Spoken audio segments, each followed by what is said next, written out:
संबंध। पूर्व श्लोक में भगवान ने निवृत्ति पूर्वक सांख्य योग की साधना बताई। अब आगे के 25वें श्लोक में प्रवृत्ति पूर्वक सांख्य योग की साधना बताते हैं।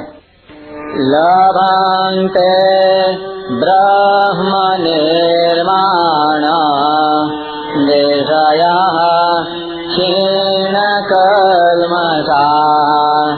छिन्नद्वैधायतात्मानः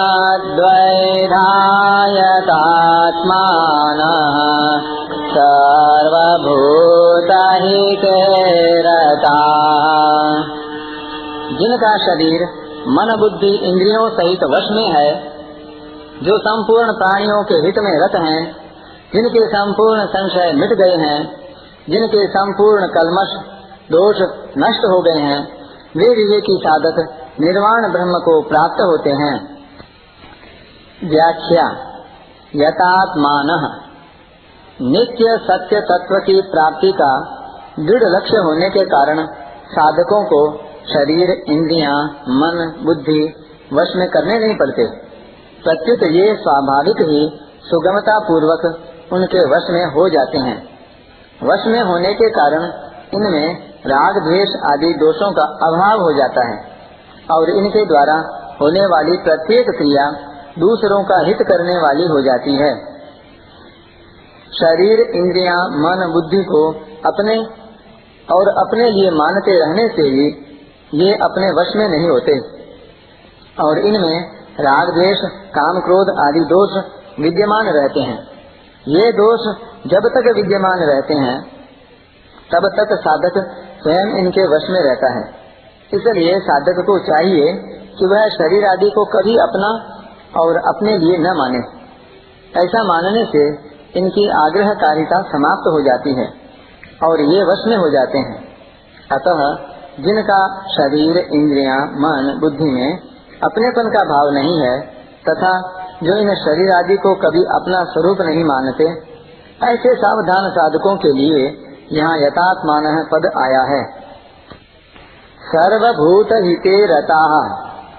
सांख्य योग की सिद्धि में व्यक्तित्व का अभिमान मुख्य बाधक है। इस व्यक्तित्व के अभिमान को मिटाकर तत्व में अपनी स्वाभाविक स्थिति का अनुभव करने के लिए संपूर्ण प्राणियों के हित का भाव होना आवश्यक है।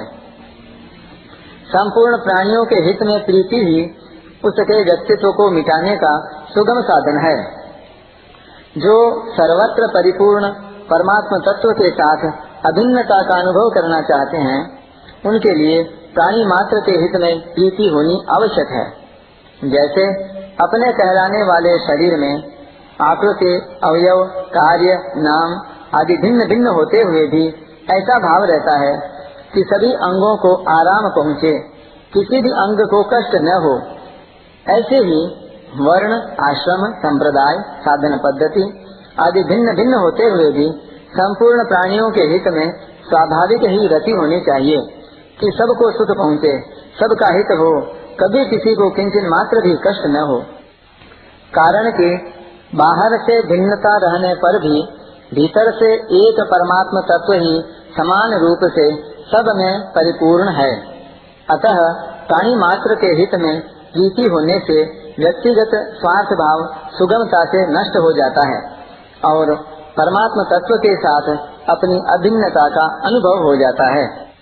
छिन्न द्वैधा।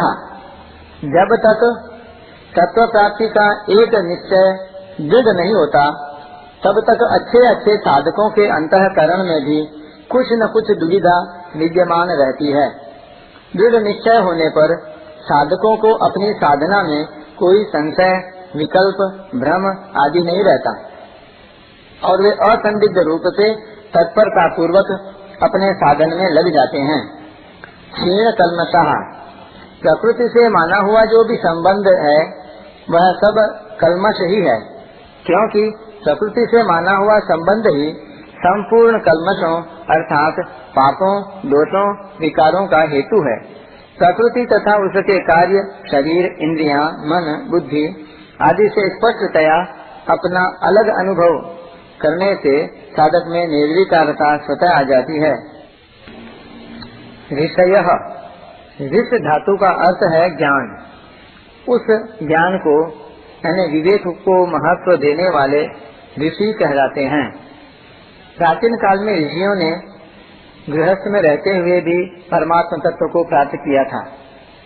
इस श्लोक में भी सांसारिक व्यवहार करते हुए विवेक पूर्वक परमात्मा तत्व की प्राप्ति के लिए साधन करने वाले साधकों का वर्णन है। अतः अपने विवेक को महत्व देने वाले ये साधक भी ऋषि ही हैं। लभन्ते ब्रह्म निर्वाणम, ब्रह्म तो सभी को सदा सर्वदा प्राप्त है ही, पर परिवर्तनशील शरीर आदि से अपनी एकता मान लेने के कारण मनुष्य ब्रह्म से विमुख रहता है। जब शरीर आदि उत्पत्ति विनाशशील वस्तुओं से संबंध विच्छेद हो जाता है, तब संपूर्ण विकारों और संशयों का नाश होकर सर्वत्र परिपूर्ण ब्रह्म का अनुभव हो जाता है।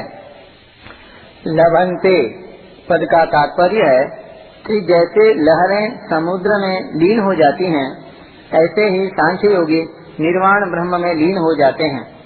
जैसे जल तत्व में समुद्र और लहरें ये दो भेद नहीं हैं, ऐसे ही निर्वाण ब्रह्म में आत्मा और परमात्मा ये दो भेद नहीं हैं।